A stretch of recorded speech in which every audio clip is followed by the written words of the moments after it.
Hi everyone, Namaskar, Adab, Sat Shri Akal and Kim Cho. This is Shailendra Pandey welcoming all of you to your wonderful platform Physics वाला। मेरे प्यारे बच्चों, ICSE वाला के इस mind map series में आप सभी का बहुत बहुत वेलकम है। तो आज की क्लास में बेटा हम लोग स्टार्ट करने वाले हैं आपका चैप्टर नंबर 3 जिसका नाम है मशीन्स। ठीक है, जैसा कि मैं हर लेक्चर में आपको याद दिलाता हूं, माइंड मैप लेक्चर का मतलब यह होता है कि एक बार ये जो चैप्टर मशीन्स है इसको आप लोग अच्छे से पढ़ करके आइए और जब भी आपको रिवाइज करने का मन हो तब आप इस लेक्चर के थ्रू अगले आधे घंटे में, 30 मिनट में, 40 मिनट में, 45 मिनट में आप पूरे चैप्टर को थॉरोली मेरे साथ रिवाइज कर सकते हैं। तो ये जो माइंड मैप सीरीज के लेक्चर्स होते हैं they are specifically for quick revision of any chapter but detailed revision, right.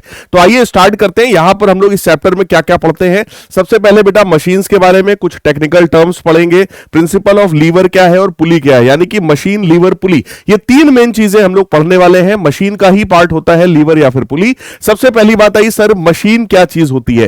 तो मशीन का डेफिनेशन आप लोगों ने 3 इडियट मूवी में भी सुना होगा, है ना। Anything which reduces human effort is known as machine. बिल्कुल उसी तरीके से यहां लिखा है, machine is an object, device और system that is used to transfer energy from one place to another and allows work to be done that could not otherwise be done और could not be done as easily. ऐसा काम जो हम लोग normally नहीं कर पा रहे थे या हमें करने में बड़ी दिक्कत हो रही थी, उस तरह के काम को इजीली करने का जो तरीका होता है ना, जिस सिस्टम के थ्रू, जिस प्रोसेस के थ्रू हम कर पा रहे हैं, उसी सिस्टम को, ठीक है, उसी डिवाइस को मेरे प्यारे बच्चों मशीन कहा जाता है। जैसे ये क्रोबार है, यहां पर हम लोगों ने यूज कर लिया किसी एक ऑब्जेक्ट को उठाने के लिए, उसको अपनी तरफ खींचने के लिए, ठीक है। कुछ और भी यहां पर है, जैसे removing nail from by using claw hammer. फिर यहां पर lever use to lift a rock. यहां कह रहे हैं plier is a simple machine. यहां कह रहे हैं simple pulley system use to lift a weight. यानी कि ये सभी एक हिसाब से क्या है, मशीन्स है जिनका काम आपने अपनी सहूलियत के हिसाब से किया है। तो मशीन क्या है, machine is a device by which we can either overcome a large resistive force, बड़े से फोर्स को ओवरकम कर पाते हैं हम लोग, ठीक है, जिसको लोड भी कहा जाता है, at some point by applying a small force और एफर्ट एट कन्वीनियंट प्लेस। यानी कि हम जिस जगह पर एफर्ट लगाना चाहते हैं उसी जगह पर एफर्ट लगाकर बहुत हैवी लोड को हमने उठाने का काम किया इस मशीन के through. And in desired direction और by which we can obtain a gain in speed. यानी कि सबसे पहला हम लोग यूज कर सकते हैं एज अ फोर्स मल्टीप्लायर। दूसरा हम इसका यूज कर सकते हैं by the gain in velocity, है ना। फिर तीसरा हो सकता है आपका by changing the direction of the effort. कह रहे हैं machine can not be used as a force multiplier as well as speed multiplier simultaneously. एक मशीन को एक ही समय पर हम फोर्स मल्टीप्लायर और स्पीड मल्टीप्लायर दोनों की तरह यूज हम नहीं कर सकते हैं। दोनों के अलग अलग केसेस होते हैं जिनको अभी हम लोग डिटेल में बेटा सीखने पढ़ने वाले हैं। मशीन का सबसे पहला यूज आपको बता रहे हैं फोर्स मल्टीप्लायर के रूप में। जहां पर देखो एक बहुत ही हैवी सी कार है, ठीक है, उसको उठाने के लिए हमने एक इस तरीके की मशीन का यूज किया। इस लीवर को यहां से ऐसे दबाते हैं ना तो ये अपने आप उठ जाता है। आपने देखा होगा पंचर बनाने वाले के यहां पर इसी तरीके से कार को उठाते हैं। या दूसरी इस मशीन को फावड़ा है, देखो इसको यूज करके हम लोग क्या करते हैं, ढेर सारी मिट्टी को हम लोग उठा सकते हैं यूजिंग दिस। फिर कह रहे हैं by changing the point of application of the effort to a convenient point. यानी कि अगर यहां पर आप देखो हमें एफर्ट लगाना था पहिए, पीछे वाले पहिए की तरफ, लेकिन हम लोग एफर्ट कहां लगाते हैं, इस पैडल पर। तो इस पूरे सिस्टम के थ्रू, इस चेन और पुली वाले सिस्टम के थ्रू हमने क्या किया, जो एफर्ट पीछे लगाना था उस एफर्ट को हमने पैडल की तरफ शिफ्ट कर लिया। यानी कि हम अपने हिसाब से, अपनी सहूलियत के हिसाब से जहां एफर्ट लगाना होगा वहां पर हम एफर्ट लगाएंगे। Bye changing the direction of the effort also. वैसे तो हमें क्या करना था, ये बाल्टी हमें ऐसे उठानी थी, लेकिन हमने क्या किया, ऐसे उठाने की बजाय हमने उसको पुली के थ्रू रस्सी को ऐसे खींचना ज्यादा प्रेफर किया, क्योंकि जब हम नीचे की तरफ खींचते हैं तो हमारा वेट जो कि नीचे लग रहा है वो हमारे इस प्रोसेस का सपोर्ट करता है। लेकिन जब हम लोग सीधे ऐसे उठाने की कोशिश करेंगे तो वेट लग रहा है नीचे, आप उसको उठाने के लिए एफर्ट देंगे ऊपर, तो आपका जो वेट होता है बेटा वो अगेंस्ट, आपके अगेंस्ट वर्क कर रहा होता है, तो आपको थोड़ी कठिनाई फील होती है डायरेक्टली उठाने में। तो पुली के थ्रू हमने उठाने का कोशिश किया। For obtaining gain in the speed, speed में गेन ऑब्टेन करने के लिए इस तरीके की कैची का यूज कर लिया जाता है, राइट। यानी कि कुछ छोटी छोटी डेफिनेशंस देखो। सबसे पहली चीज क्या है, लोड। लोड का बेटा सिंपल सा मतलब है द रेजिस्टिव और opposing force to be overcome by the machine is called load. यानी कि उस मशीन के थ्रू जिस रेजिस्टिव फोर्स को आप ओवरकम करना चाहते हो वही आपका लोड कहलाता है। अगली चीज है एफर्ट, यानी कि उस लोड को उठाने के लिए जो आपने फोर्स लगाया वो एफर्ट कहलाता है। यानी कि force applied on the machine to overcome the load is called effort. अगला एक पॉइंट यहां पर एक छोटा सा डेफिनेशन है जो कि बहुत ज्यादा पूछा जाता है, उसका नाम है मैकेनिकल एडवांटेज। मैकेनिकल एडवांटेज का फॉर्मूला होता है लोड अपॉन एफर्ट, यानी कि अगर आपको लोड की वैल्यू पता है, एफर्ट की वैल्यू पता है, तो मैकेनिकल एडवांटेज आप लोग बहुत आराम से निकाल सकते हैं। मैकेनिकल एडवांटेज के इस फॉर्मूले को याद करने के लिए मैंने एक ट्रिपल एस आप लोगों को सिखाया था। जो बच्चे मुझसे पढ़ते हैं वो लोग तुरंत अभी ट्रिपल एस का फुल फॉर्म जरा बाकी सारे बच्चों को बता दें कमेंट करके, है ना। तो एक ट्रिपल एस बेटा मैंने सिखाया था मेल, ठीक है, मेल, MELE। इस मेल वाली ट्रिक से आप क्या कर सकते हैं, मैकेनिकल एडवांटेज को याद कर सकते हैं। MA यानी mechanical advantage is equal to load upon effort, right. इस मेल वाले ट्रिपल एस से आपको मैकेनिकल एडवांटेज का जो फॉर्मूला है वो हमेशा के लिए याद हो जाएगा, राइट। फिर यहां पर कह रहे हैं कि अगर मैकेनिकल एडवांटेज बेटा ग्रेटर देन 1 होता है, मैकेनिकल एडवांटेज अगर ग्रेटर देन 1 है, यानी कि load is greater than effort अगर होता है, तो यहां पर as a force multiplier use होता है। यही मैकेनिकल एडवांटेज अगर लेस देन 1 होता है तो यहां पर गेन इन स्पीड होने वाला है। तीसरा है, अगर यही मैकेनिकल एडवांटेज आपका इक्वल टू 1 होता है तो ये change in the direction of effort हो जाता है, यानी कि अगर लोड लेस देन एफर्ट होगा तो ऐसी कंडीशन में क्या होगा, चेंज इन डायरेक्शन हो जाएगा। और सॉरी, ये ऊपर वाले केस में मैकेनिकल एडवांटेज जब लेस देन 1 होता है। इक्वल टू 1 होने का मतलब अगर लोड आपका एफर्ट के बराबर है, जैसा कि पुली के केस में होता है, तो आपने वहां पर एफर्ट की डायरेक्शन को चेंज कर दिया। जो ऑब्जेक्ट हमें ऐसे उठाना था उसको हम लोग ऐसे उठा रहे होंगे, यानी खींच रहे होंगे अपनी तरफ, राइट। तो मैकेनिकल एडवांटेज आप देख सकते हो बेटा ग्रेटर देन 1 भी हो सकता है, लेस देन 1 भी हो सकता है और इक्वल टू 1 भी हो सकता है। ये तीनों ही केसेस यहां पॉसिबल है, ठीक है। अगला एक डेफिनेशन होता है वेलोसिटी रेशियो। तो एक ट्रिपल एस मैंने आपको सिखाया था मेल, दूसरा ट्रिपल एस मैं आपको सिखा रहा हूं वी रेल। पहला था मेल, दूसरा है वी रेल। वी रेल का मतलब हो गया velocity ratio is equal to velocity of effort upon velocity of load, velocity of effort upon velocity of load. अभी अगली स्लाइड में इसी का एक फॉर्मूला और मिलेगा। देखो, वेलोसिटी ऑफ एफर्ट का मतलब होता है displacement of effort upon time, velocity of load का मतलब displacement of load upon time. Time से टाइम कट जाएगा तो ये displacement of effort upon displacement of load ऐसा भी लिखा जा सकता है, यानी कि वेलोसिटी रेशियो को डिस्प्लेसमेंट रेशियो भी कह दिया जाए तो इसमें कोई बुराई नहीं होती है, ठीक है। वही चीज देखो यहां पे लिखा हुआ है बेटा, जब मैकेनिकल एडवांटेज ग्रेटर देन 1 होता है तो वेलोसिटी रेशियो भी ग्रेटर देन 1 होता है, जब वो लेस देन 1 होता है तो ये भी लेस देन 1 होता है, जब वो इक्वल टू 1 होता है तो ये भी इक्वल टू 1 होता है, राइट। यहां पे अब वर्क इनपुट की बात कर रहे हैं, यानी कि जो भी वर्क आप करते हो, work done by the effort on the machine, machine के ऊपर जो भी वर्क आप करते हो उसी को वर्क हम लोग इनपुट कहते हैं, यानी कि it is simply work done by the effort, ठीक है।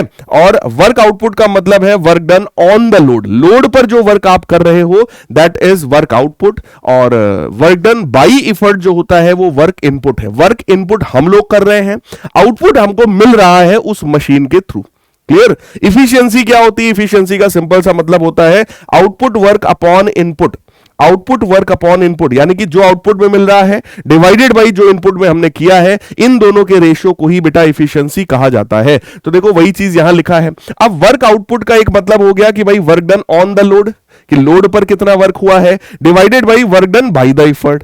देखो वर्क का फॉर्मूला क्या होता है, फोर्स इंटू डिस्प्लेसमेंट, तो ये बन जाएगा load into displacement of load, ये बन जाएगा effort into displacement of effort, ठीक है। अब हम लोग सब लोग जानते हैं बेटा कि लोड अपॉन एफर्ट को मैकेनिकल एडवांटेज भी कहा जाता है, और ये जो लिखा हुआ है अगर आप इसको ऐसा लिखो कि displacement of effort upon displacement of load, तो यही तुम्हारा वेलोसिटी रेशियो बन जाएगा। यानी कि मैकेनिकल एडवांटेज और वेलोसिटी रेशियो के रेशियो को ही हम लोग क्या नाम देते हैं, इफिशियंसी का नाम देते हैं। सो इफिशियंसी को ईटा से डिनोट कर सकते हैं, and this is simply defined as mechanical advantage divided by velocity ratio. कोई भी मशीन अगर आइडियल मशीन है तो इफिशियंसी 1 होती है बेटा, यानी वर्क आउटपुट बराबर वर्क इनपुट होता है, और उस सिचुएशन में मैकेनिकल एडवांटेज और वेलोसिटी रेशियो दोनों एग्जैक्टली बराबर हो जाते हैं। तो जो मैंने अभी पीछे वाली स्लाइड में बोला था ना कि जब मैकेनिकल एडवांटेज ग्रेटर देन 1 तो वेलोसिटी रेशियो भी ग्रेटर देन 1, जब वो लेस देन 1 तो ये भी लेस देन 1, जब वो इक्वल टू 1 तो ये भी इक्वल टू 1। ये बात मैंने आइडियल मशीन के लिए बोला था,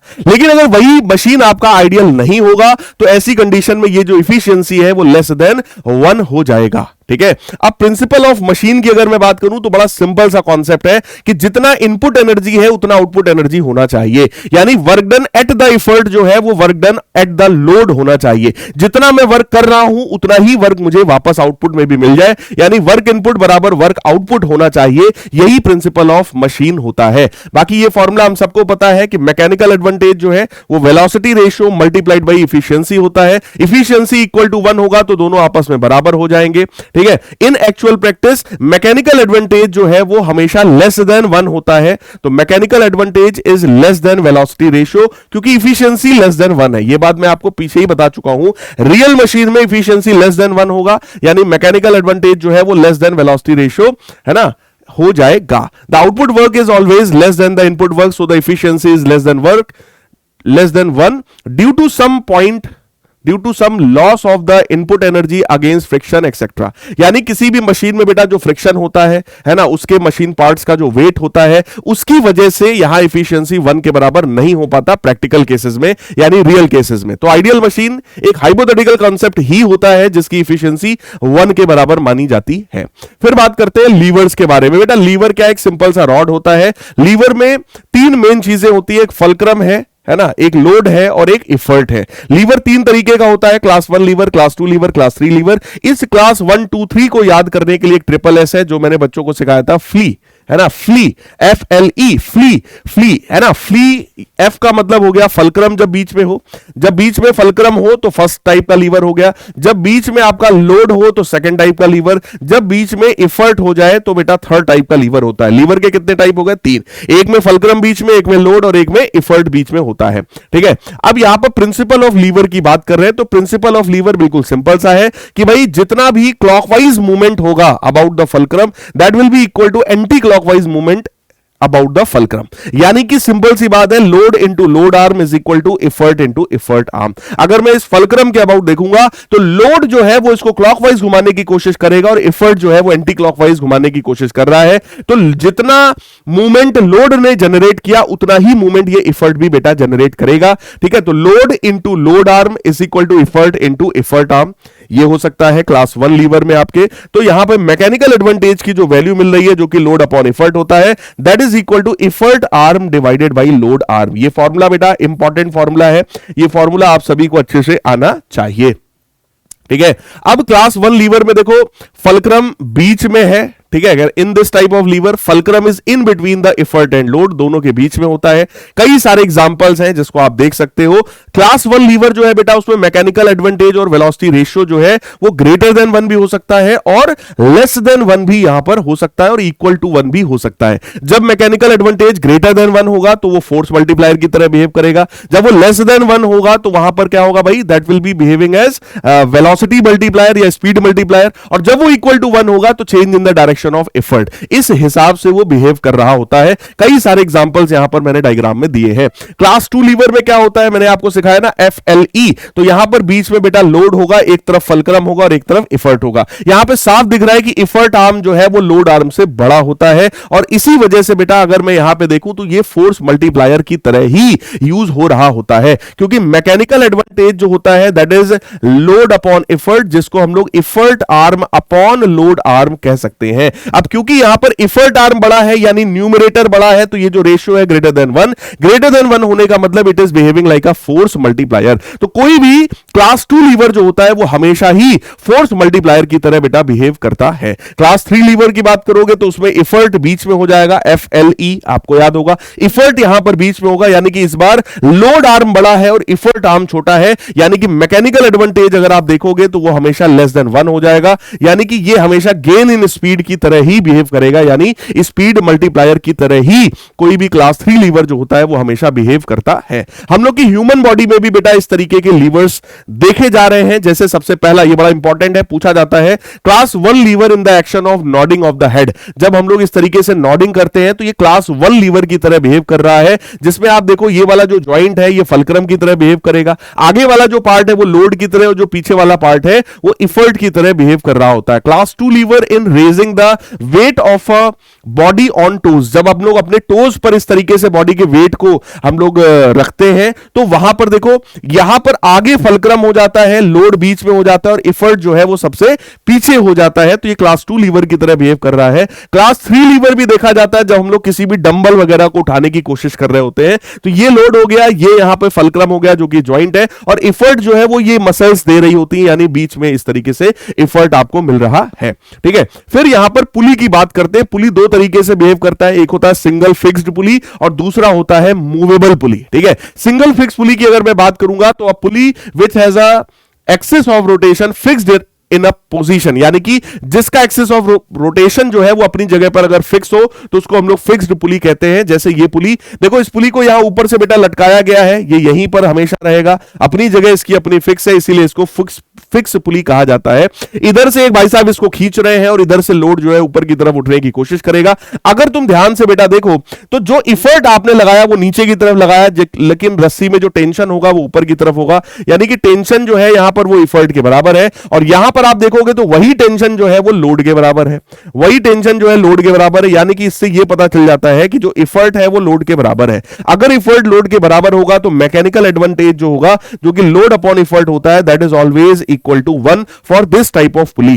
ठीक है, इस तरीके की पुली जो है उसके लिए मैकेनिकल एडवांटेज इक्वल टू 1 होता है, यानी यहां पर सिर्फ एक ही काम हो सकता है, that is change in the direction of effort. जो ऑब्जेक्ट को उठाने के लिए हमें इफर्ट ऐसे देना पड़ता वो हम नीचे की तरफ दे पाएंगे, बस यही इतना हमको यहां पर हेल्प मिलने वाला है। तो मैकेनिकल एडवांटेज इसका इक्वल टू 1 होता है, वेलोसिटी रेशियो भी इसका इक्वल टू 1 होता है, क्योंकि डिस्प्लेसमेंट ऑफ इफर्ट और डिस्प्लेसमेंट ऑफ लोड आपस में बराबर है। अगर इसको 1 मीटर खींचोगे तो 1 मीटर ऊपर जाएगा, यानी कि दोनों का डिस्प्लेसमेंट जो है लोड और इफर्ट का बेटा इक्वल है। तो वेलोसिटी रेशियो भी 1 होता है, और यहां पर जो मैकेनिकल एडवांटेज है वो मैंने भी आपको निकाल के दिखा दिया, वो हमेशा इक्वल टू 1 ही होता है। फिर बात करते हैं सिंगल मूवेबल पुली का।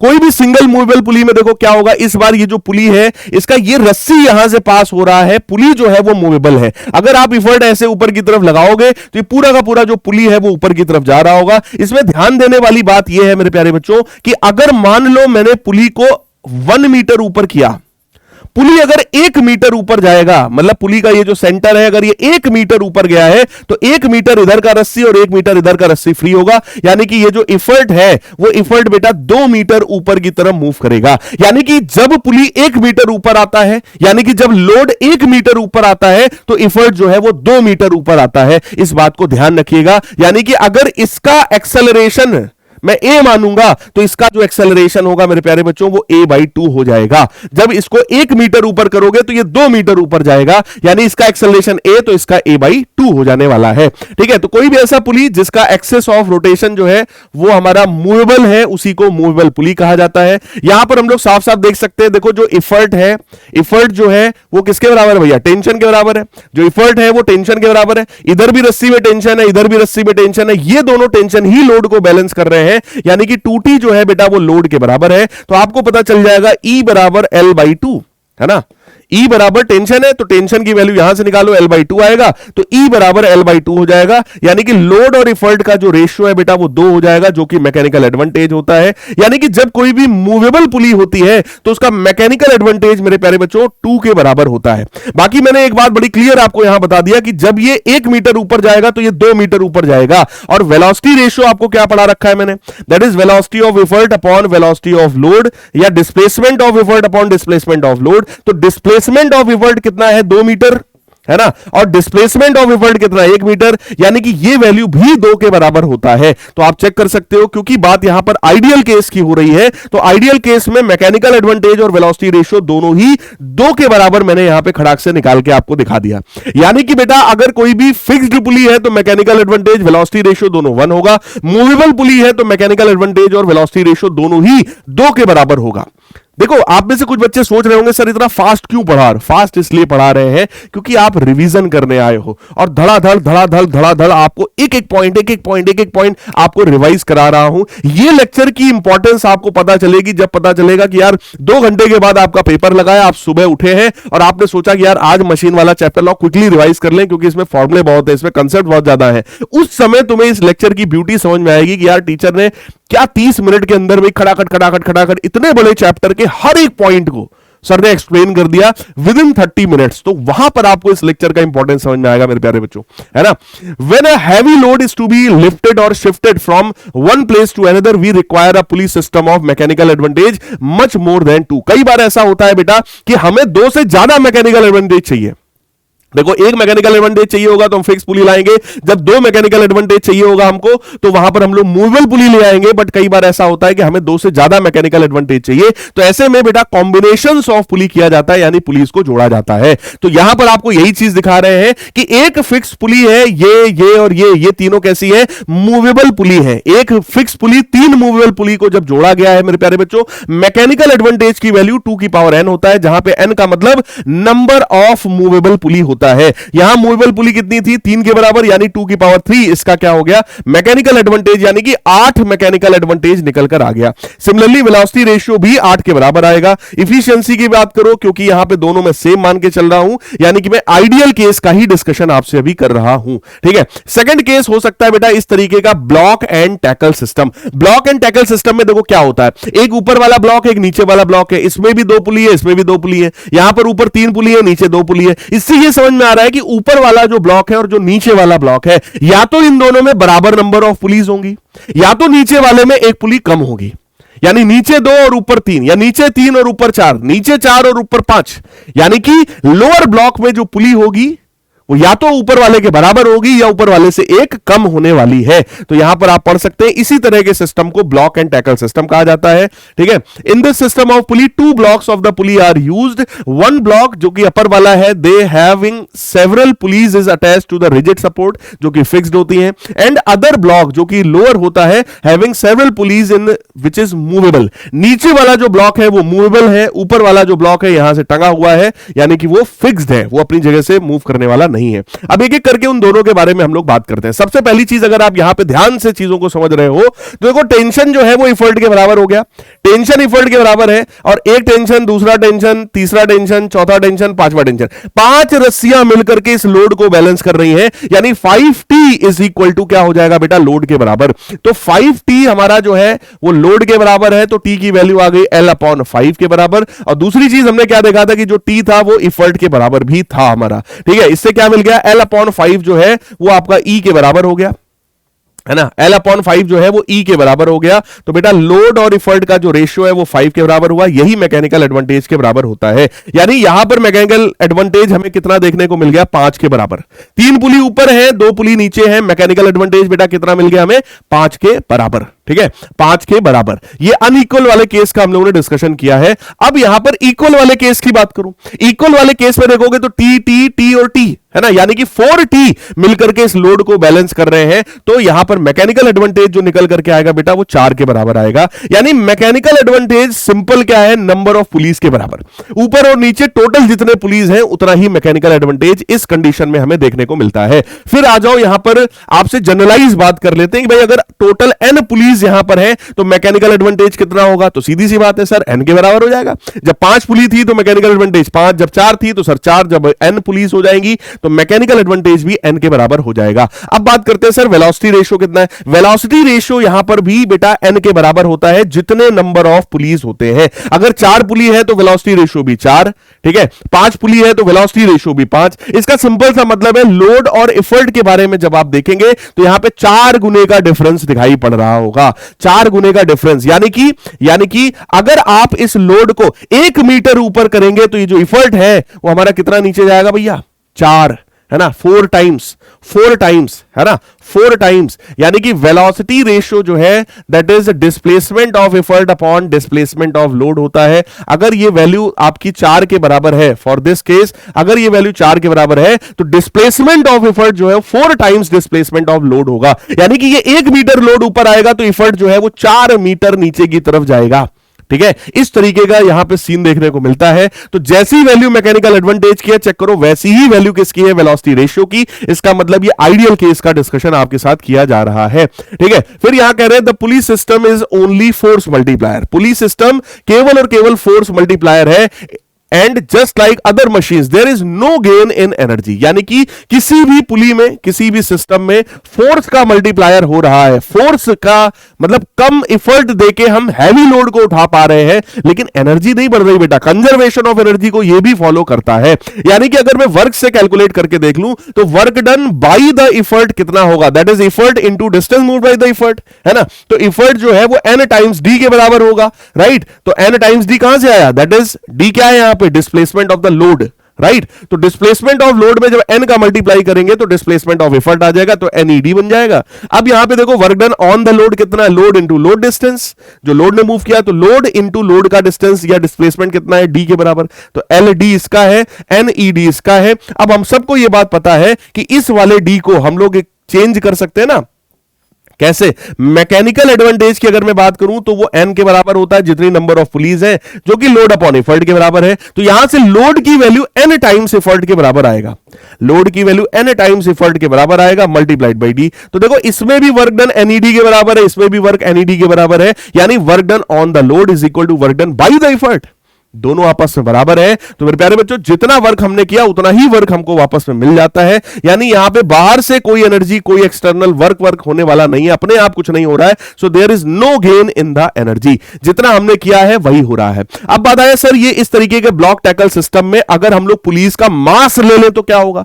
बेटा जैसे ही तुम पुलिस का मास कंसीडर करोगे ना, देखो होगा क्या, ये जो टेंशन है और ये जो एफर्ट है ये दोनों तो आपस में बराबर हैं, बराबर ही रहेंगे, लेकिन लोड के साथ साथ पुलिस का जो वेट है वो भी डाउनवर्ड लग जाएगा, यानी कि लोड प्लस वेट जो है इस बार वो n टाइम्स टेंशन के बराबर होगा। भाई n टाइम्स टेंशन मतलब अगर 4 पुली है तो 1 2 3 4 4t L के बराबर अभी तक हम कर रहे थे, अब क्या हो जाएगा, यही 4t आपका L plus weight of the पुली के बराबर होगा, क्योंकि वेट भी तो नीचे लग रहा होगा। तो अल्टीमेटली यहां पे लोड की जब वैल्यू निकालोगे तो NT माइनस W होगा। माइनस W होने का मतलब देखो लोड जो है पहले से थोड़ा सा वैल्यू उसकी डिक्रीज हो गई है, तो ओवरऑल मैकेनिकल एडवांटेज जब आप देखेंगे ना, लोड अपॉन एफर्ट निकालेंगे, लोड की वैल्यू क्या थी, NT माइनस W, तो NT minus W upon effort, तो E का अगर इंडिविजुअल डिवाइड करोगे तो बनेगा N minus W upon E, यानी कि जो मैकेनिकल एडवांटेज पहले N के बराबर आ रहा था वो इस बार थोड़ा सा कम हो जाएगा। तो मेरे प्यारे बच्चों मैकेनिकल एडवांटेज घट जाता है अगर आप यहां पर पुली के वेट को कंसीडर करने लगे, लेकिन वेलोसिटी रेशियो में कोई फर्क पड़ने वाला नहीं है, यानी कि अगर लोड 1 मीटर ऊपर जाएगा तो इफर्ट 4 मीटर नीचे जाएगा, इसमें कोई फर्क पड़ने वाला यहां पर नहीं है क्योंकि 4 पुलीज है, राइट। तो अगर आप वेट कंसीडर करते हैं मैकेनिकल एडवांटेज घट जाएगा, लेकिन वेलोसिटी रेशियो पे फर्क नहीं पड़ेगा, बट हां उसकी इफिशियंसी जरूर घट जाएगी। वेलोसिटी रेशियो चेक कर लो n के ही बराबर है, बट मैकेनिकल एडवांटेज जो है वो n से थोड़ा सा कम हो गया है। तो यहां पर दिखा रहे हैं कि जो इफिशियंसी है वो ओवरऑल 1 से कम हो जाएगा, यानी आइडियल केस में जो इफिशियंसी हम 1 मानते हैं वो रियल केस में जहां पे पुली का सच में कुछ ना कुछ मास होता है, कुछ ना कुछ वेट होता है, वहां पर इफिशियंसी लेस देन 1 हो ही जाता है मेरे प्यारे बच्चों, राइट। तो ये था आपका चैप्टर जिसका नाम था मशीन्स, उसका एक क्विक रिवीजन, एक एक चीज। माइंड मैप लेक्चर बेटा, असली माइंड मैप लेक्चर यही होता है जिसमें पूरे चैप्टर का एक इमेज आपके दिमाग में बनाने की कोशिश किया जाए।